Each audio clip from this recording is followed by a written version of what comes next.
Hello, 7th class. Yesterday we have started chapter 2 of our English reader book, and partial part was left for reading. So let's begin. But she fled upstairs, nevertheless, with Sid and Mary at her heels. Her face grew white and her lip trembled. जब सिद ने aunt को बताया कि aunt पोली को जब पता लगता है कि वो बहुत ज़्यादा बीमार है, बिकॉज सिद का रिएक्शन कुछ इस तरीके का होता है, तो वो जैसे ही अपस्टेयर जाने लगती है ऊपर की तरफ with Sid and Mary at her heels, उसने हील्स पहनी हुई होती हैं, तो जब वो ऊपर सिद और मैरी के साथ फटाफट भागती है कि पता नहीं टॉम को क्या हो गया है, देन हर फेस ग्रू वाइट, उसका पूरा फेस जो है वो वाइट हो जाता है, and lip tremble, tremble means shiver करना, उसके लिप्स जो हैं वो कांपने लग जाते हैं. व्हेन शी रिच्ड, जब वो वहाँ पहुँचती है, the bedside she gasped out, bed के पास जब वो पहुंची तो गैस्प आउट का मतलब होता है स्पोक इन अ ब्रेथलेस वे, जैसे कि हमें सांस नहीं आ रहा होता है तो एक ही सांस में हम कॉन्टिन्यूसली बोलते हैं, तो इस तरीके से वो बोलना शुरू करती है. You Tom, Tom what is the matter with you, क्या हुआ तुम्हें, वो टॉम से पूछती है कि क्या हुआ. ओ आंटी आई एम, तो टॉम बोलता है कि आंटी मैं, what's the matter with you, what is the matter with you child, तो वो कॉन्टिन्यूसली आंट पोली उसे पूछते रहते कि क्या हुआ तुम्हें, प्रॉब्लम क्या है तुम्हारे साथ, what happen to you. Oh aunty my sore toes mortified, mortified means badly infected.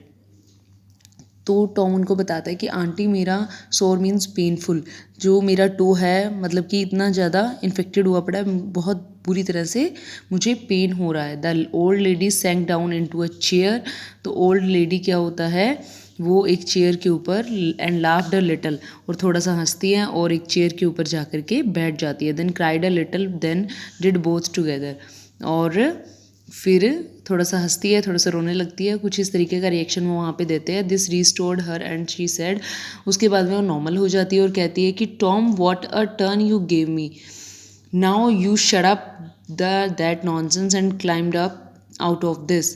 कहते कि अब बस करो, चुप हो जाओ और इस सारी नॉनसेंस से बाहर निकलो. The groans ceased and the pain vanished. जब वो आंट पोली का ऐसा रिएक्शन देखता है तो उसका जो पेन था वो रुक गया था, पेन उसका वैनिश मतलब गायब हो गया था, और वो जिस तरीके से ग्रॉनिंग कर रहा था उसने वो भी करना बंद कर दिया था. The boy felt a little foolish, और टॉम को थोड़ा सा अजीब सा, मतलब कि वो ही just feel like a foolish, मतलब उसे ऐसा लग रहा था कि ये उसने क्या किया, क्योंकि उसकी चोरी पकड़ी गई थी. एंड ही सेड, तो वो कहता है कि आंट पोली इट सीम्ड मॉर्टिफाइड, तो वो कहता है कि अब मुझे ये लग रहा है कि ये बहुत ज़्यादा इन्फेक्टेड हो गया है, इसमें बहुत ज़्यादा इन्फेक्शन हो गया है, इस वजह से ये बहुत ज़्यादा पेन कर रहा है. It hurt so much that I never minded my tooth at all, कि मुझे ये इतना पेन कर रहा है कि मेरे को मेरे टीथ का तो पेन ध्यान ही नहीं है. यू टूथ इंडीड, कहते अच्छा तुम्हारा दांत, एक्चुअली में प्रॉब्लम तो वही है. What's the matter with your tooth, क्या प्रॉब्लम क्या है तुम्हारे टूथ को. वन ऑफ देम लूज, उनमें से एक जो है वो loose hand, it ex perfectly away full, और ये बॉडी बहुत बुरी तरह से पेन करता है. There now don't begin the groaning that again, तो वो कहते हैं कि अब उसके लिए तुम दोबारा ग्रॉनिंग करनी शुरू मत कर देना. अपॉन ओपन योर माउथ, अपना माउथ ओपन करो. Well your tooth is loose, तो वो आंट पोली देखते हैं कि उसका जो इंटरनल टूथ है वो बहुत ज़्यादा लूज होता है. But you are not going to die, but don't worry, तुम मरने नहीं वाले हो इन सब चीज़ों से. Mary get me a silk thread, तो वो मैरी को भेजती है और बोलते हैं कि मुझे एक सिल्क थ्रेड ला के दो, and a chunk of fire, और एक फायर की, मुझे चंक ऑफ फायर चाहिए, फायर का चंक मतलब कि आग के जो टुकड़े होते हैं वो, out of the kitchen, kitchen में से. Oh please auntie don't pull it out, तो कहते हैं कि आंटी प्लीज़ इसको बाहर मत निकालना. सेट टॉम, टॉम कहता है it doesn't hurt me any more, अब मुझे ये दर्द नहीं कर रहा है. Please don't auntie, please auntie ऐसा मत करना. I don't want to stay home, मुझे घर पे नहीं रहना है. फ्रॉम स्कूल, मुझे स्कूल ही वापस जाना है. So oh you don't, so all this row was because you thought you had get to stay home from school and go fishing. तो आंट पॉली को अब समझ में आता है कि अच्छा, तो ये सब कुछ, ये सब ड्रामास जो तुम कर रहे थे ये इसलिए कर रहे थे because you want to stay at home, क्योंकि तुम घर पे रहना चाहते थे, स्कूल नहीं जाना चाहते थे, फिशिंग करना चाहते थे, right. So Tom I love you so and you seem to be try every way you can to break my old heart with your outrageousness. कहते कि आंट पोली उसे कहते कि मैं तुमसे इतना प्यार करती हूँ बट तुम्हारा आउटरेजियसनेस होता है अनएक्सेप्टेबल बिहेवियर, कि तुम्हारा ये अनएक्सपेक्टेड बिहेवियर जो है, जो कि मैं कभी एक्सेप्ट भी नहीं कर सकती. मतलब कि मतलब मुझे इस तरीके के तुम्हारे रिएक्शंस होते हैं, ऐसा तुम्हारा बिहेवियर होता है, तुम उस तरीके की ऐसी ऐसी हरकतें करके मुझे हर्ट करते हो. By this time the dental instrument were ready. और तब तक जो डेंटल इंस्ट्रूमेंट जो आंट पोली ने मंगवाए थे वो सब रेडी थे. The old lady made one end of the silk thread fast to Tom's tooth with a loop and tied the other to the bed post. तो उन्होंने क्या किया कि जो थ्रेड सिल्क था उसका एक कॉर्नर, एक जो एंड था वो तो एक तो उसके टूथ के साथ, टॉम के टूथ के साथ टाई किया, और दूसरे वाला आप देख सकते हो बेड पोस्ट के बिल्कुल साथ में टाई किया, राइट. और उसके बाद में then she seized the chunk. Seized मतलब होल्ड करना, तो the chunk of fire and suddenly, तो उन्होंने देखा, ये देखिए उनके हाथ में एक पैन है, पैन के अंदर फायर चंक्स हैं, तो उन्होंने अपने हाथ में उसको होल्ड किया. And suddenly thrust it almost, और पुश डाउन, और उसे आगे किया, it almost in the boys face, और टॉम के फेस के पास ले गई. The tooth hung dangling by the bed post.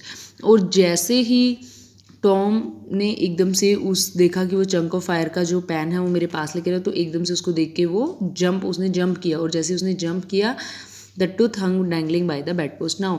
और वो जो, क्योंकि वो जो उसका टूथ था वो बिल्कुल पूरी तरह से लूज था, तो जैसे वो हिला, अपनी जगह से उछल के दूसरी जगह पे गया, तो वो क्या था, टूथ बाहर निकल जाता है. डैंगलिंग मिल्स लटकना, और बेड पोस्ट के पास साइड में जा कर के लटक गया.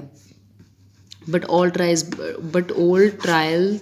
Bring their compensation as Tom wended to school. और उसके बाद में टॉम स्कूल चला गया. आफ्टर द ब्रेकफास्ट करने के बाद में ही was the envy of every boy he met. तो जिस किसी से भी वो मिला वहाँ जा कर के, एनवी मीन्स जेलस, वो हर बच्चे से जेलस था. He met because the gap in his upper row of teeth enabled him to expectorate कफ. मतलब कि वो वहाँ पे जिस किसी बच्चे से भी मिला उसके सामने वो इनेबल था टू एक्सपेक्टोरेट मीन्स कफ करना, कि किसी के सामने वो कफ भी नहीं कर सकता था, खांस भी नहीं सकता था, in a new and admirable way. He gathered quite a following of lads. Interesting, तो उसने, लैड्स होते हैं लड़के, तो उसने गैदर इकट्ठा किया अ फॉलोइंग ऑफ लैड्स, बहुत सारे लड़कों को इंटरेस्टेड इन एग्जीबिशन, जो कि एग्जीबिशन देखने में इंटरेस्टेड थे. There was one who felt jealous of Tom's. उनमें से एक लड़का ऐसा था जो टॉम से बहुत ज़्यादा जेलस करता था. क्यों जेलस करता था? बिकॉज ऑफ द ग्लोरी, उसके फेम की वजह से, टॉम के फेम, प्रसिद्धि की वजह से. And said that it was nothing to spit like Tom swear, कि इसमें ऐसा कुछ भी नहीं है कि वो टॉम स्वेयर की तरह स्पेट नहीं कर सकता. सॉर ग्रेप्स, अंगूर खट्टे हैं. सेड द अनदर वन, दूसरे वाले ने ये चीज़ कही. Because they were not as capable as Tom, so that's why they said that sour grapes. They think, उनको लगता था कि we cannot expectorate as Tom can, so that's why they said this, that sour grapes. So here the story is over. I think story was quite interesting and you all have understood. So now I am sending you the question answers and keywords of this chapter. So write the same in your notebook, and after writing send me the picture, send me the photos on my WhatsApp number, which I have already shared with you in my previous video, in my earlier videos. Okay, I want to see how you are doing. All right, okay, thank you.